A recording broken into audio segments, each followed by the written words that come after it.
Hello, at 1,000 subscribers, I will make a special series of stories for you. Elias Boone had a way of sitting that made him look like he'd been poured into his chair and left to set. In the Abilene Palace Saloon, late afternoon heat pressing down like a blacksmith's palm, he sat that way-boot heels hooked on the eye. Rung, hat slanted to keep the light off his eyes. A glass of beer he wasn't sure he liked sweating rings into the scarred table. His right hand was wrapped in a bandage, the color of butcher paper. A Mustang had stamped it 2 days prior, and the ache in his fingers throbbed in time with the piano's crooked waltz. He'd started the day thinking to find a small job that didn't require 2 hands and not much thinking. Maybe roust a drunk from the stables. Maybe haul sacks for old Mr. Ketchum's general store. Instead, he'd lost $2 to a slick-haired drummer with a deck too new by half and found, himself drinking beer that tasted like it had been, strained through a saddle blanket. Life, in Elias Boone's observation, rarely obliged a man with what he wanted. Mr. Elias Boone? He lifted the brim of his hat just enough to see who stood over him.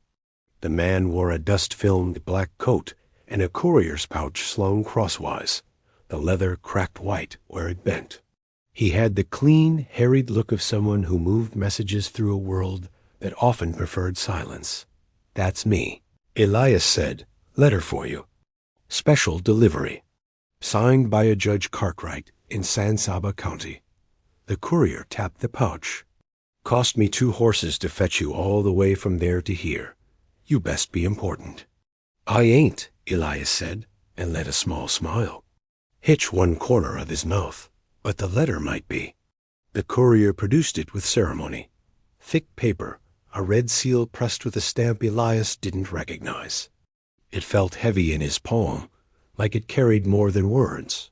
The man waited as if the contents might require his presence, so Elias thumbed the seal, tore it with the deliberate care of a man opening a package that might explode, and read dot to Mr. Elias Boone, of no fixed address. Be it known, the estate of Silas Boone, deceased, being of substantial holdings at Lonesome Creek in the county of San Saba, territory of Texas, is bequeathed in entirety to his nephew, aforesaid Elias, on condition he present himself forthwith at the Boone Ranch to assume responsibilities and settle certain household arrangements. Witness this day, the words blurred for a heartbeat. Not the beer, not the heat to name. Silas Boone. Uncle Silas, lean as a fence picket and twice as stubborn, dead 10 years by common report. The man who'd taught Elias to tie a hard knot, to roll a bedroll tight enough to keep out scorpions and ghosts, to keep his own counsel, and never trust a man who polished his boots in the morning. Silas had drifted south when Elias was 16, and letters had followed for a while, 1 or 2. Written in Silas's careful block print, then nothing. A rumor of fever, a rumor of a fall, a rumor of Mexico. Rumors like dust settled on a man if he stayed still long enough. "You sure this isn't meant for another Boone?" Elias asked, hearing how thin he sounded and hating it. The courier pointed to a line half buried in the legalese. "Nephew of the deceased, son of Thomas Boone and Margaret Nee Yarrow." "That you?" "That's me." The air felt heavy in his lungs. He read the letter again, slower, and came to the bottom where a scrawl in a different hand ink splotched. Impatient had been added, and tell the boy there's $38 and a silver dollar buried under the windmill on account of my forgetfulness. A man with honest hands will find it. S.B. The wind wrenched the saloon doors, dragging a ribbon of heat through the room. Elias looked up. "You know what this says?" "I don't read folks' mail," the courier said, then allowed himself a mean little smile. "But if you're fixing to become a landed gentleman, I'll take that as a tip of sorts." He tapped the table with a knuckle. "Judge said to put this right in your fist. Told me about the windmill, too, so you'd know it was no trick." He lowered his voice. Said the old man kept a ledger that'd curl your hair. Elias folded the letter, slid it back into its stiff envelope, and tucked it inside his shirt, as if the paper needed the protection of skin and rib. He fished 2 coins out of his pocket thin as saints and pushed them toward the courier. That all you got? The man asked, though he was already closing his hand. That's all I have, Elias said. The courier shrugged and tucked the money away. Good luck to you, Mr. Boone. San Saba's south. Ride until the mesquite starts looking like it wants to stab you in the leg, then keep riding. He tipped his hat and moved along, a man freed of a burden. Elias sat a long time. The piano tinkled itself into an ugly hush. Flies droned in the window, light fat, lazy things that spoke of warm meat somewhere nearby. He thought of Silas showing him how to set a snare, saying, "The trick ain't bait, boy. It's patience. Bait just gives your patience something to do." He thought of the ledger a judge said could curl a man's hair. He wasn't anybody's. Idea of an heir. He owned a sorrel mare with a bite like a saw blade, a mostly honest revolver, 2 shirts, a needle and thread, and a Bible he used for pressing leaves. He had a way with horses and a way of leaving places before folks remembered to ask for goodbyes. Inheritance didn't belong in a mouth like his. Yet there it was, the word bequeathed, fat and legal and unavoidable. He finished the beer heat, drinking it more with every swallow, and stood slow so the room wouldn't tilt. Outside, the sky was an enameled blue that made a man squint. He stepped into it and squinted. Abilene's main street had been rained on 2 days ago, and horses had done what they do to wet earth. Wagons rattled past with mule drivers swearing, the old biblical cusses that never lost their shine.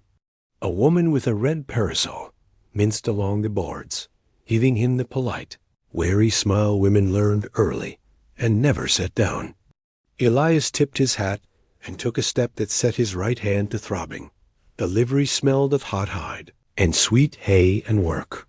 His Mar-e Jubilee, called Judy when she was acting right, and that red witch when she wasn't, laid her ears back as he approached, then softened when he blew a breath into her nostrils.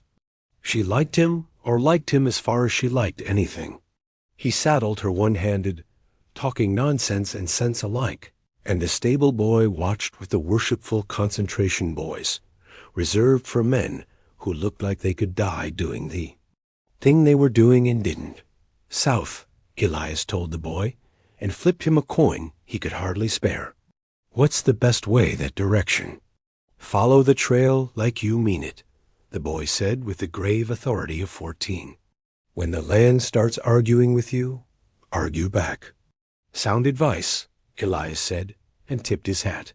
He rode out with the sun angling west. Past the last fringe of houses the ground went to scrub, and then to that special sparsity that makes its own kind of plenty. Mesquite holding shadows, prickly pear fat as hymenals, a hawk floating its watch above it all. He kept to the track when it kept to itself, and cut cross-country when it got coy. Nights he slept rolled in his blanket, with his good hand under his cheek, and his bad hand resting on the revolver, a position that made neither comfortable.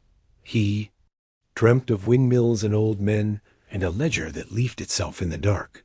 On the second day he met a line of beeves, headed north longhorns with horns like question marks, and eyes that had seen more foolishness than men ever would.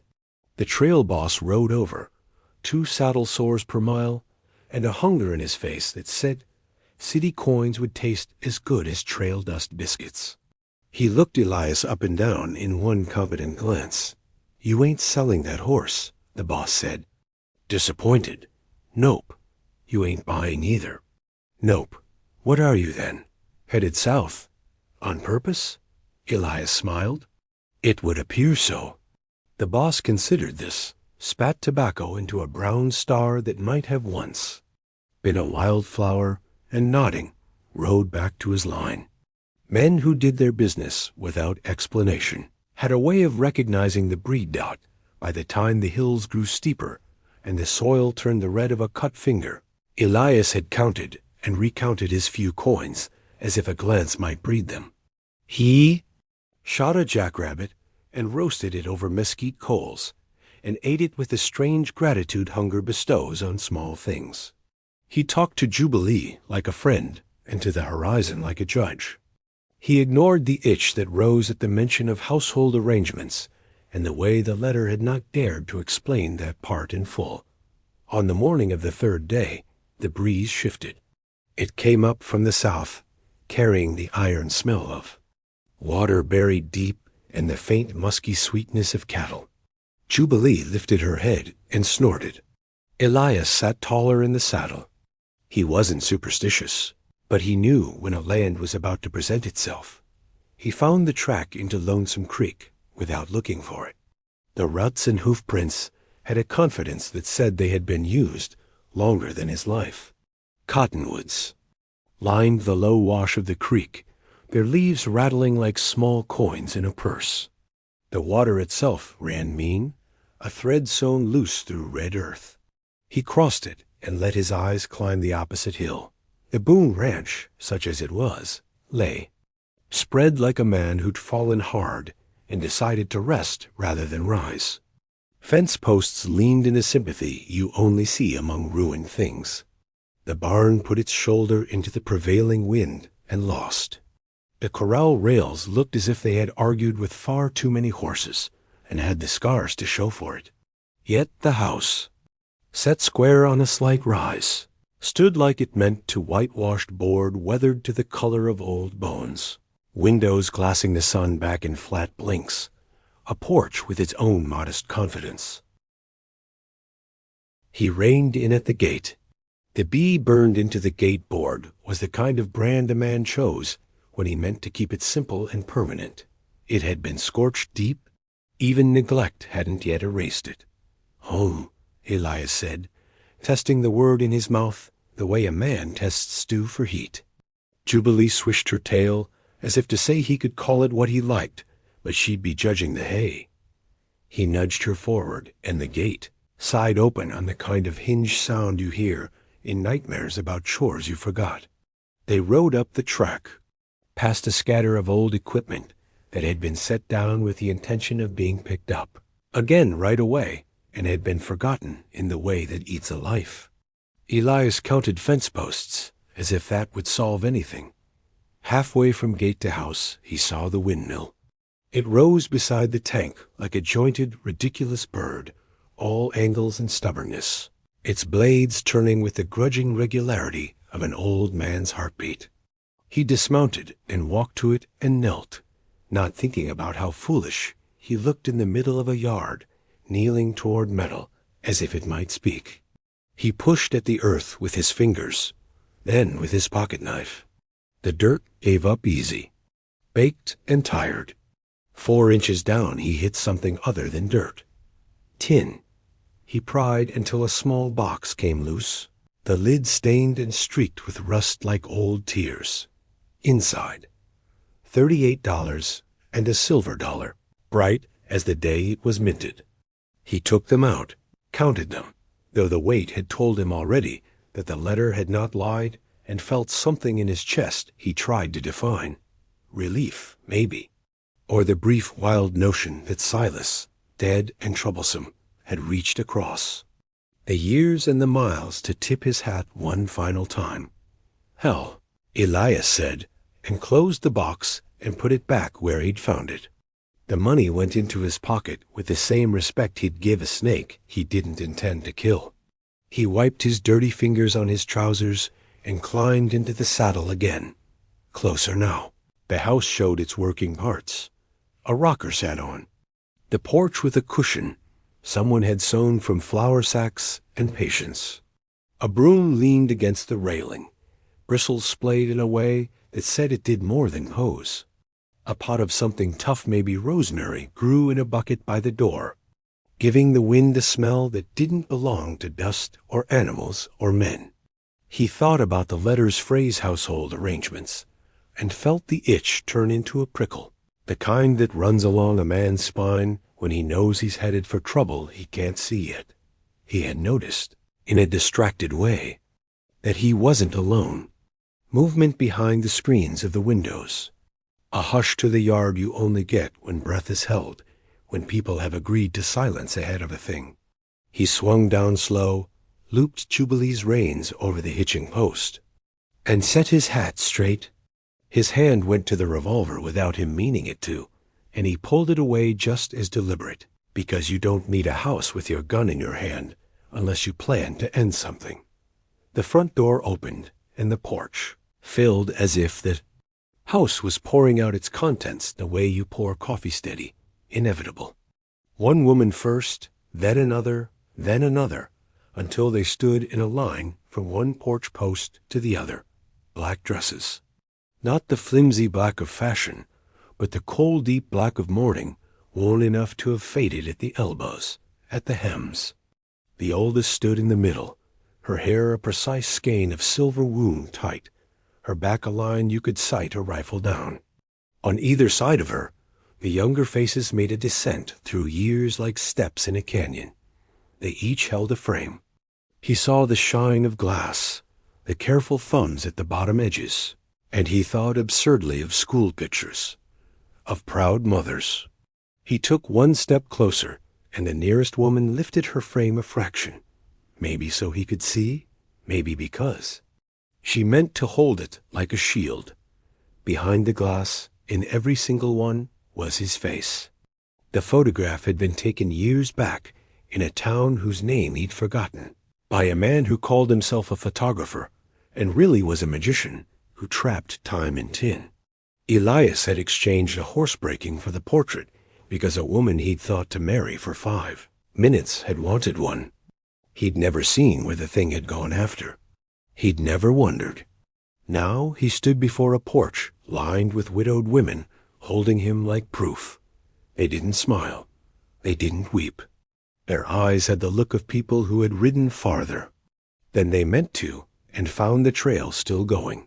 "You're Elias Boone," the silver-haired one said. Not a question. He tried to clear the dust from his throat and found dust had come to stay.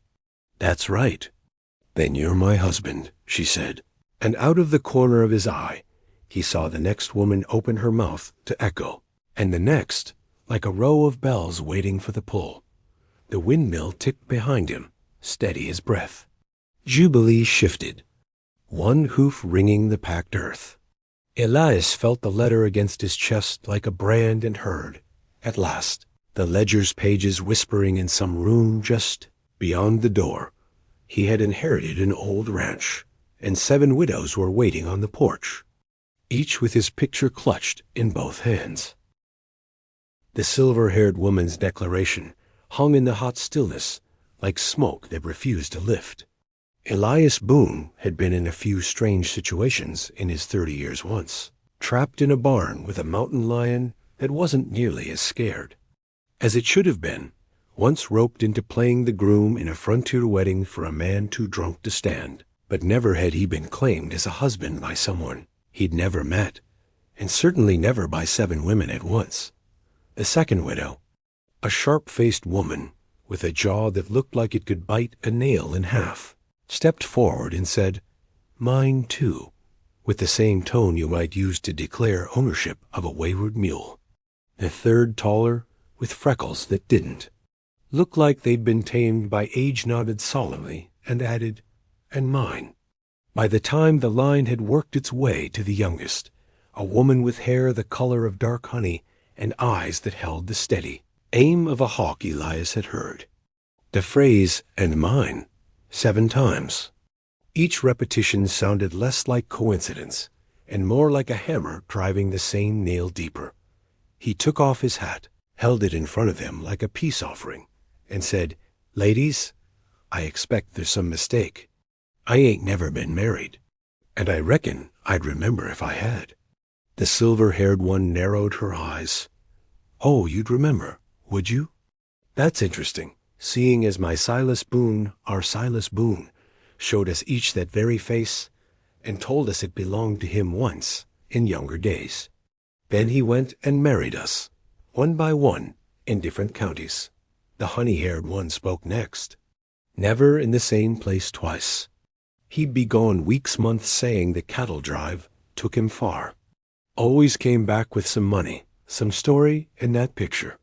Said it was taken before life got to him. Elias's gut twisted. He remembered the photograph well enough.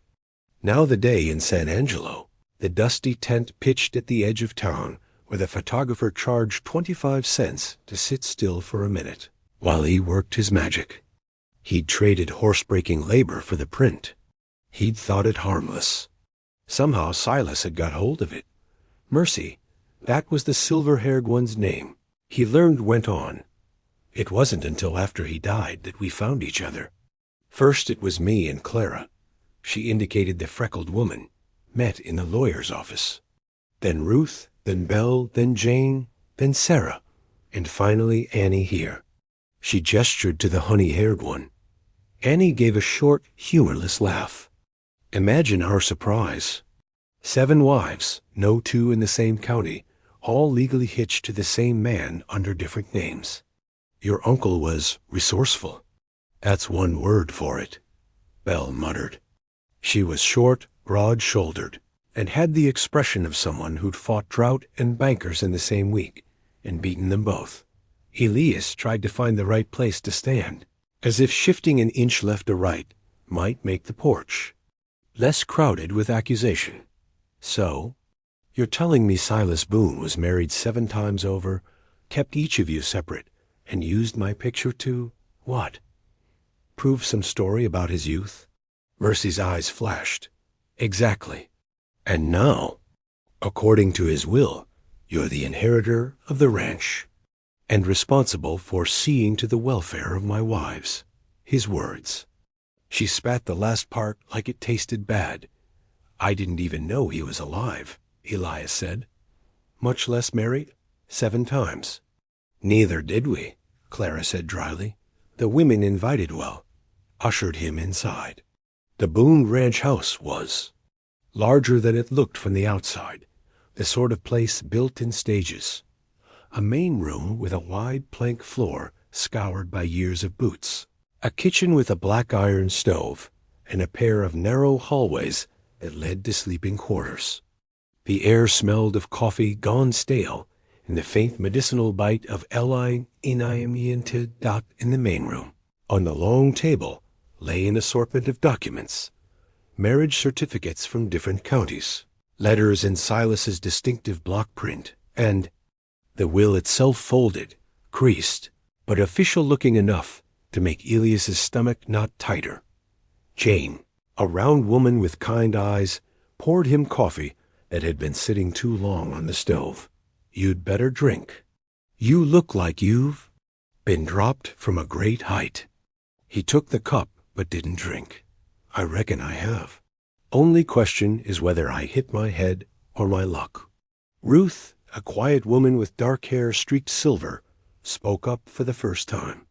Luck's still to be decided. The ranch is in debt taxes. Feed, fence repairs. Bart Kincaid's been rustling cattle, figuring we can't stop him. And now Silas leaves us in the hands of a man we've never met. Elias set the coffee down. I'm no miracle worker. I've got a bad hand, a good horse, and just enough coin to buy beans. But I'll say this, I didn't ask for this, but I don't like seeing a Boone place go under. Sarah, the youngest after Annie, folded her arms.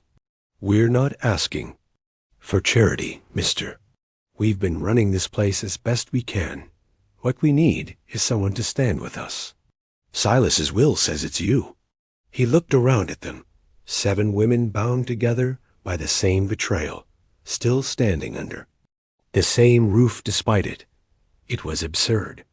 It was also, in a way he couldn't quite name, admirable. So let me understand, Elias said slowly.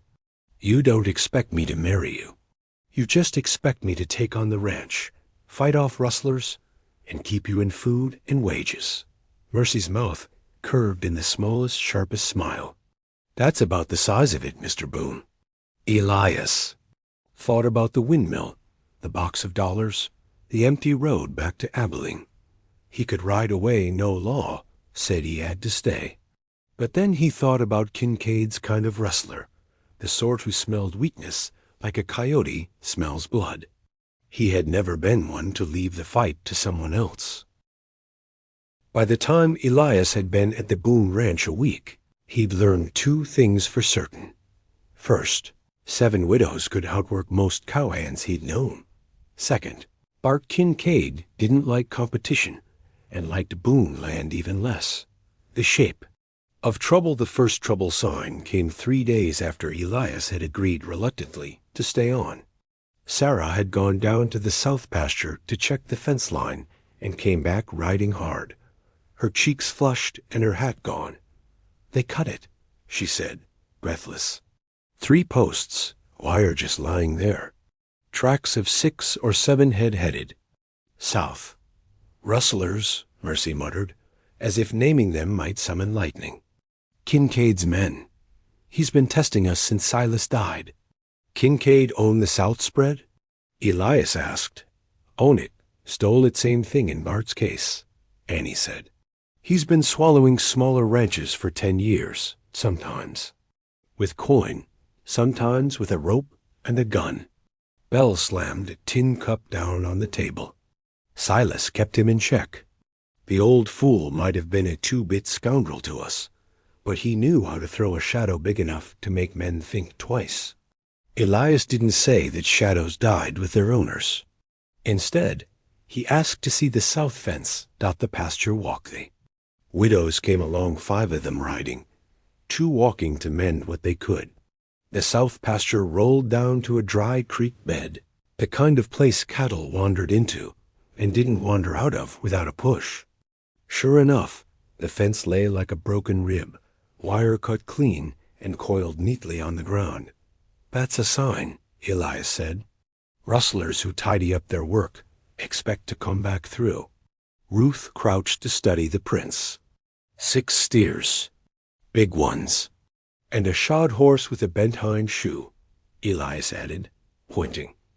"Man's too lazy to get it fixed." "That'll be our trail mark." Mercy nodded, her face a mask. "We patched the fence tonight. You can follow the trail tomorrow."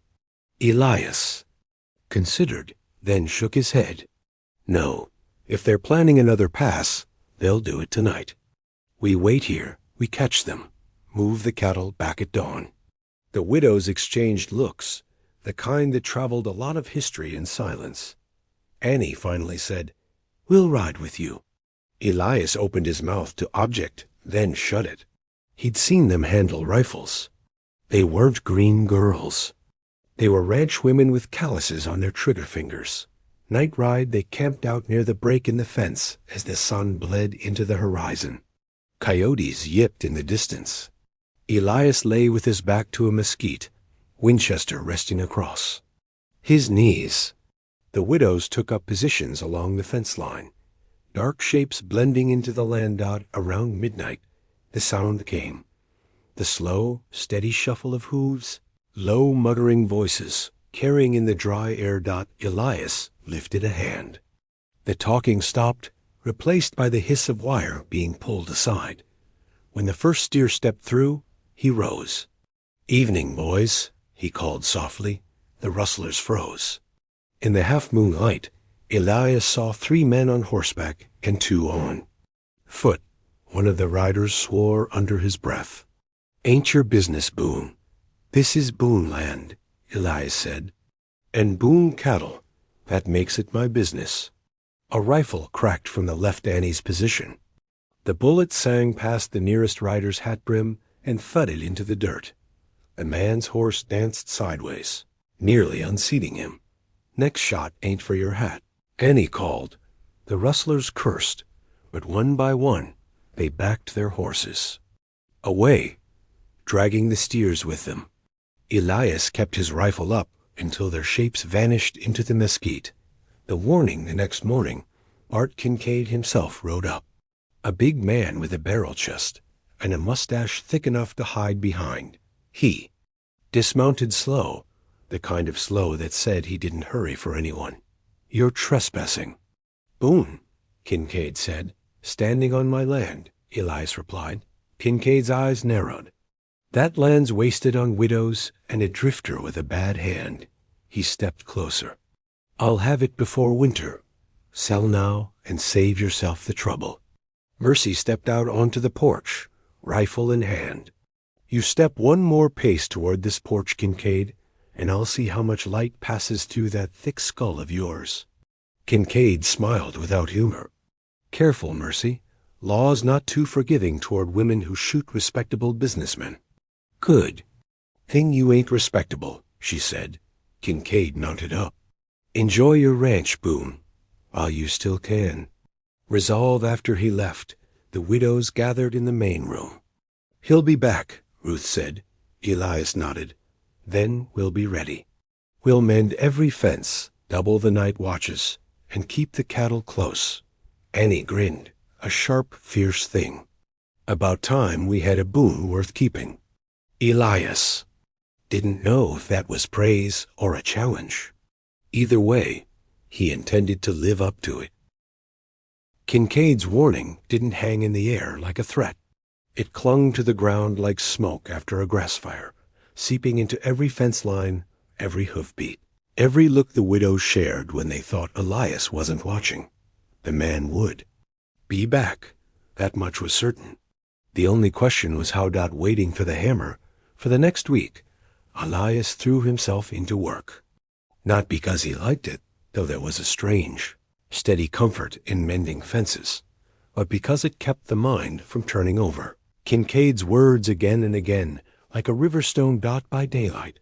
He and the widow shored up sagging rails, rewired the windmill pump, and corralled the cattle tighter to the home pasture. By night, they rode patrols, always two at a time, sweeping the fence lines and checking for fresh cuts. It wasn't just work. It was sending a signal. This place is watched. This place will bite back. Elias had to admit, the widows weren't. Just stubborn, they were good. Mercy rode like she was born in the saddle. Ruth had a way of patching wire with one hand while aiming a rifle with the other. And Annie was trouble wrapped in freckles and grit, with a marksmanship that could shear the feathers off a bird without touching the skin. They worked together like a long-time crew. But Elias could feel something else, forming something new. Not Silas's kind of crew, built on lies and half-promises. This was built on the plain truth of shared enemies.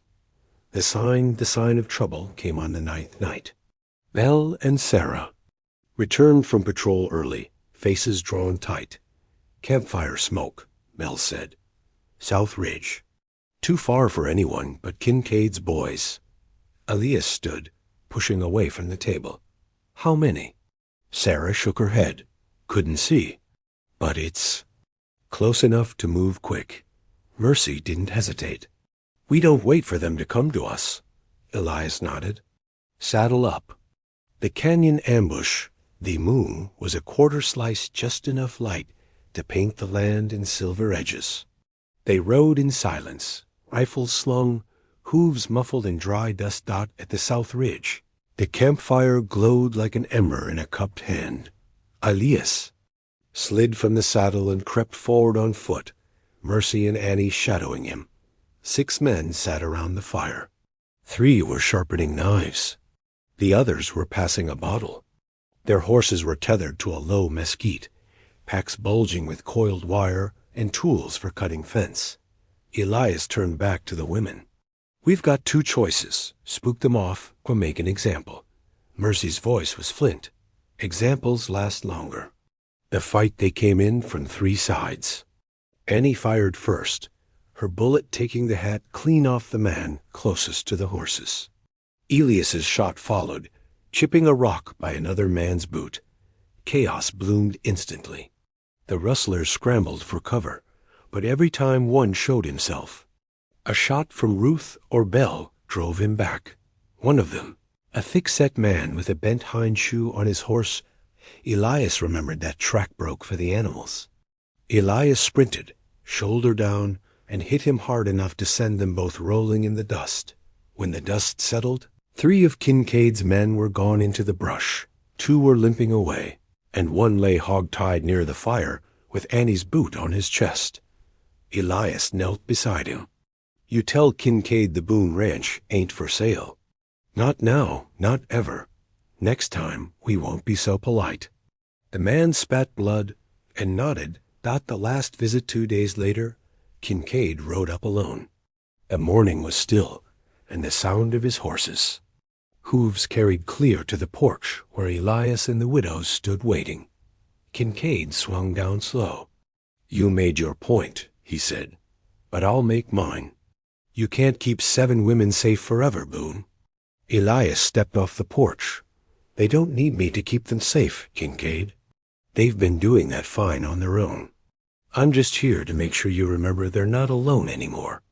Kincaid's eyes flicked to Mercy, who had her rifle cradled in her arms, and to Annie, who hadn't blinked once since he arrived. His mustache twitched. "Maybe you're worth the trouble after all."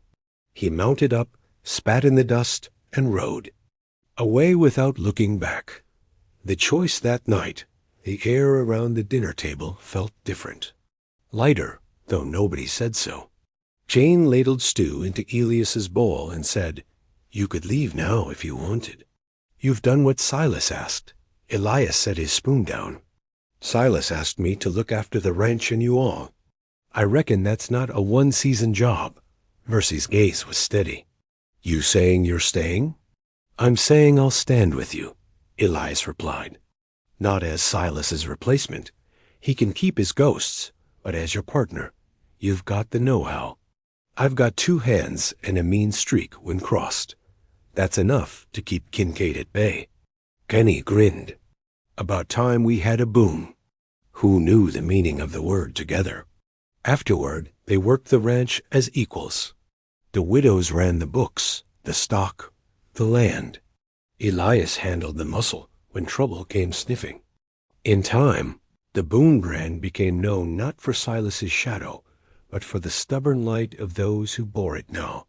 Kincaid never tried again.